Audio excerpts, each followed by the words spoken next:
Fort de mon expérience à la police judiciaire et aux renseignements généraux, j'ai beaucoup appris. Et étant à la police judiciaire, j'ai vécu des situations inimaginables. Je rentrais le soir, j'étais incapable de dormir.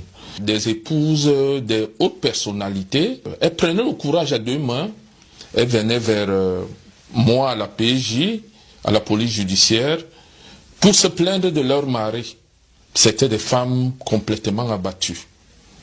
Et lorsque vous voulez savoir de quoi il était question, bien sûr, ouais, elles vous disaient que elles ont des enfants, garçons et filles, qui sont violés, violés, oui, par leur père, le géniteur. Et ce n'était pas des personnes de petit calibre. Il s'agit de personnalités. Bon, dans ce genre de situation, on ne va pas interroger une personnalité sans avoir une autorisation de la hiérarchie. Bien sûr. Bon, parfois, tout au moins, la majorité de cas, je ne recevais pas d'autorisation. Et lorsque je pouvais me battre d'une manière ou d'une autre à me rapprocher de la personnalité, on me renvoyait, en fait, après, on pouvait arracher quelques mots sur des confidences. Le concerné, il me renvoyait à des loges, des contraintes des loges, et qu'il ne faisait pas ça sciemment pour détruire ses propres enfants. Et que parfois on leur demandait même de faire ça en présence de leur épouse. Donc, cette histoire m'a tellement abattu, je passais mon temps à m'interroger. Comment on peut faire son enfant, garçon ou fille, il fait popo, il fait pipi sur vous, et puis après, un jour vous vous retrouvez sur cet enfant, ou derrière cet enfant. Bon, tout ça m'a tellement... j'ai gardé tout ça en mémoire.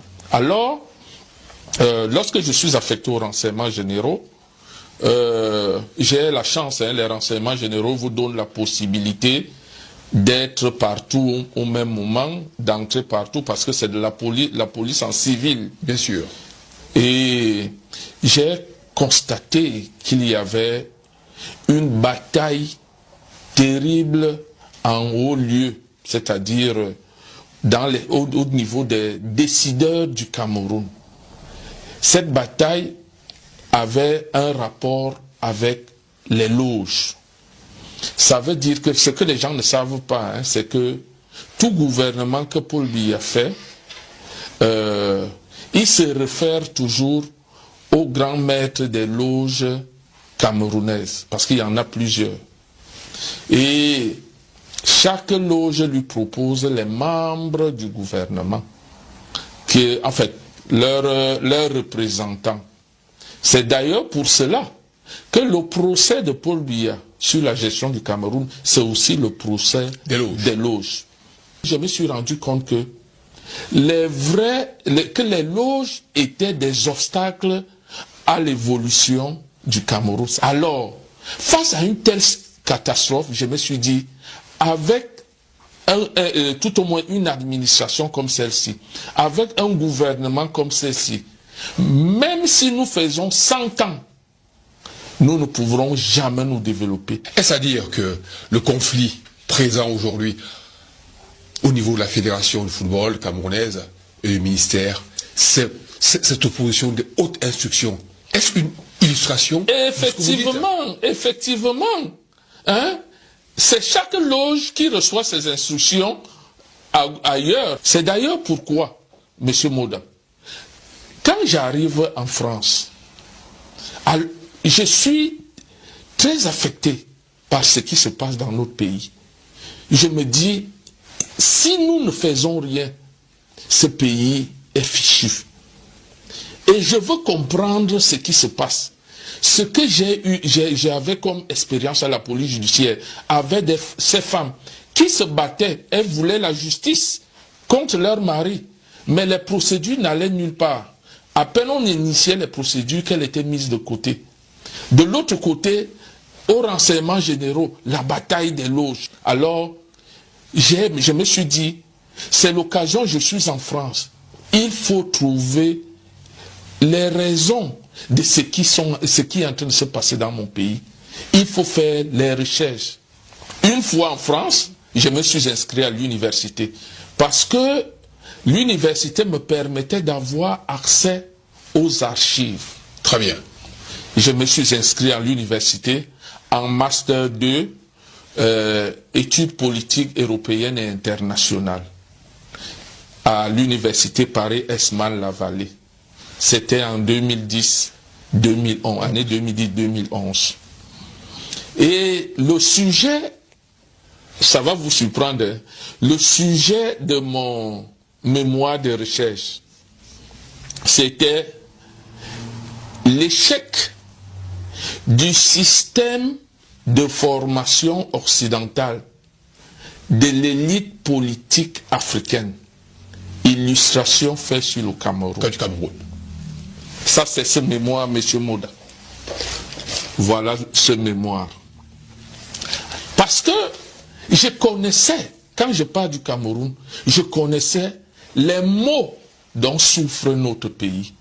Et je savais que si ces maux ne sont pas réglés, ce pays n'ira nulle part. Et c'est comme ça qu'une fois inscrit, comme Dieu ne fait jamais quelque chose à moitié, M. Moda, il n'y a qu'une seule enseignante spécialisée dans mon domaine qui doit m'accompagner. Elle lit mon sujet de mémoire et elle adopte. Elle accepte m'accompagner dans mes recherches. Et vous savez qui est cette femme? Vous allez le dire. Quand Dieu veut vous aider à avancer, il met tout à votre disposition. C'est la femme de l'ancien ministre de la Défense française sous Jacques Chirac. Très bien. Et c'est comme ça que elle m'accompagne en m'ouvrant, à tout au moins en me donnant la possibilité d'accéder dans les archives de mon pays. On m'a posé la question, est-ce que vous êtes homophobe? Est-ce que, vous savez, en France, c'est légalisé? Je leur ai dit, ce qui se passe au Cameroun n'a rien à voir avec l'homosexualité. Chez nous, c'est du satanisme. Vous vous rendez compte? Ce qu'on fait subir aux chefs, aux pères de famille, les pères de famille sont détruits, vous vous rendez compte? Imaginez-vous, dans une administration où tous ceux qui doivent avoir des promotions baissent la culotte. Ces gens, psychologiquement, sont complètement détruits. Ils ne peuvent pas travailler pour l'intérêt du pays. Ils savent qu'ils sont là, ils bénéficient à la force de les ceintures. La secrétaire suivait comment son patron criait. Le monsieur s'est retrouvé en train d'être couché dans son bureau. L'un filmant, l'autre. Ils veulent se mettre derrière les jeunes garçons, les petits garçons pour aspirer l'énergie. Un ancien secrétaire général de la présidence de la République. Dans le gouvernement actuel de Paul Biya, il y a un ministre qui couche sa fille depuis toute petite. Son épouse le sait. Est-ce que vous qui êtes du Nord Cameroun, vous êtes ressortissant du Grand Nord? Je vais vous raconter une anecdote, Monsieur Moda. Une histoire réelle qui s'est passée au Cameroun. Racontez-nous. Oui, il s'agit d'un responsable qui a assuré l'intérim dans un poste de responsabilité important au Cameroun. Un jour, il reçoit 2 messagers venant de la présidence de la République. Ces 2 messagers arrivent avec une enveloppe et lui tendent l'enveloppe.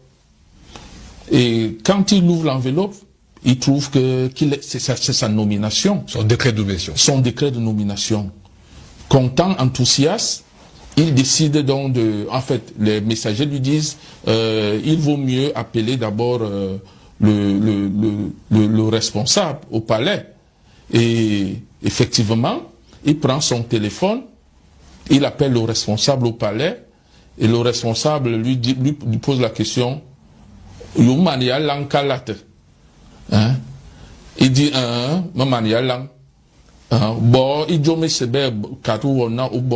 donc, traduction. Est-ce que tu as fini de lire la lettre?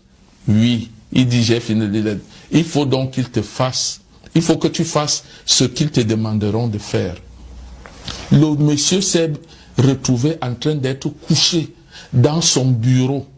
L'un filmant, l'autre en action sur lui. Le monsieur, il est vivant. Celui dont je vous parle, le monsieur est vivant. Le monsieur criait, sa secrétaire et entendait les pleurs de son patron. Et pour signer l'acte, c'est au secrétariat, devant la secrétaire, qu'ils sont venus ajuster leur ceinture. Comme pour dire, c'est le diable qui règne désormais ici. Votre patron là n'est rien. Ça, ce sont les œuvres du régime de Paul Biya. Et c'est pourquoi d'ailleurs, vous essayez de préciser, de faire une distinction entre l'homosexualité de plaisir et l'homosexualité en fait de contrainte qui sont présents, très présents dans nos États africains et notamment au Cameroun. Mais oui, il n'y a pas, et je vais vous le dire avec précision, c'est tout ce qui pose ces actes-là au Cameroun. Ils sont hétérosexuels plus. C'est des gars qui ont 10 maîtresses, 15 maîtresses partout. Toutes les petites, ils discutent, les petites à Yaoundé avec vous. Ils montent, ils descendent à Douala, ils me disent, ils ont les petites partout. Mais ils ne le font pas parce que, déjà, vous leur présentez un homosexuel à proprement parler, il va le persécuter. Ils n'ont rien à faire avec les homosexuels. Eux, c'est du satanisme pur et dur. Ils veulent se mettre derrière les jeunes garçons, les petits garçons, pour aspirer l'énergie qui leur donne le pouvoir, c'est en faisant des incantations sataniques. Est-ce que ce qui se dit, ce qui se raconte, un ancien secrétaire général de la présidence de la République en a parlé? Monsieur Moda, vous me rappelez là quelque chose de très important.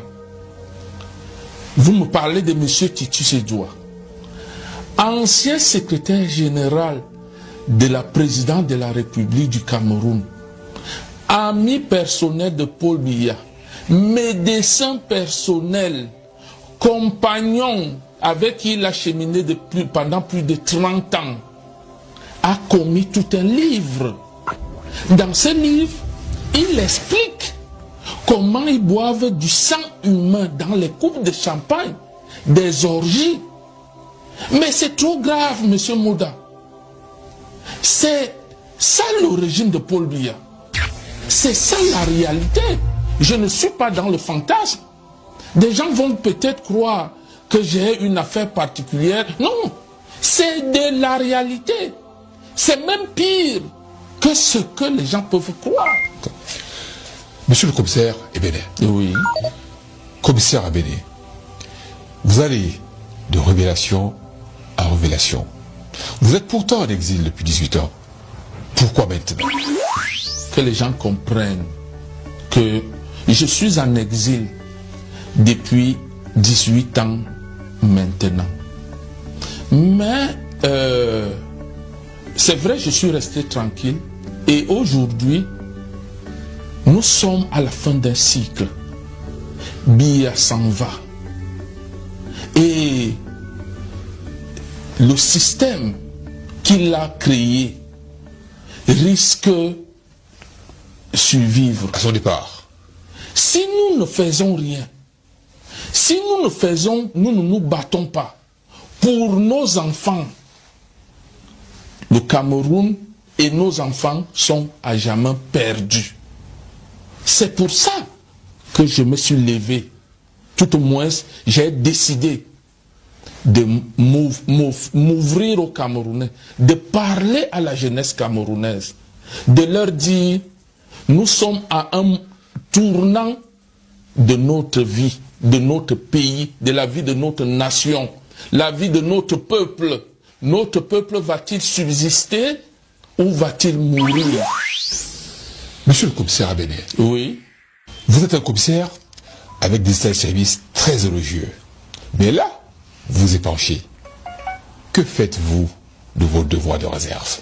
Mais, monsieur Moda, quel droit de réserve? Droit de réserve? Vous me parlez de droit de réserve? Alors que nos enfants sont en train d'être détruits au Cameroun? Attendez, est-ce que vous êtes au courant qu'il y a moins d'un mois, que dans le propre département de Paul Biya, un enfant de 12 ans a été violé par le responsable de l'élection de la zone. Il a été, c'est de la présidence. La gendarmerie a arrêté le monsieur de plus de 45 ans. Il a été, c'est de la présidence qu'on a appelé pour qu'on libère le monsieur. Est-ce que vous pensez, est-ce que vous avez un seul instant pensé à l'avenir de cet enfant? Cet enfant est détruit. Et il s'agit de 100 à 100 millimètres, le département de Paul Biya. Vous allez me dire que Paul Biya n'est pas au courant? Certainement pas. Et puis, vous croyez, vous me parlez de droit de réserve, M. Moda. Quand nous serons vieux, vous pensez que je serai ravi de voir mes petits-enfants venir avec le derrière détruit? Vous pensez que c'est possible? Les Camerounais ne connaissent pas leur pays. Il faut leur parler, il faut leur dire que nous sommes en train de partir à la perdition. Notre pays est presque à l'agonie et ça ne peut pas aller. Réserve ou pas réserve, à l'heure actuelle où je vous parle, je parlerai. D'ailleurs, je dis toujours aux gens, ma bouche sera la bouche des malheurs qui n'ont point de bouche. Ma voix, la liberté de celles qui s'affaissent au cachot du désespoir. Si je ne sais que parler, c'est pour le peuple camerounais, pour la jeunesse camerounaise, pour la jeunesse africaine que je parlerai. C'est Aimé Césaire qui le disait. Monsieur Moda, dans le gouvernement actuel de Paul Biya, il y a un ministre, je vais vous donner plus d'indices. Il vient de l'Est Cameroun. Ce ministre couche sa fille depuis qu'elle est toute petite.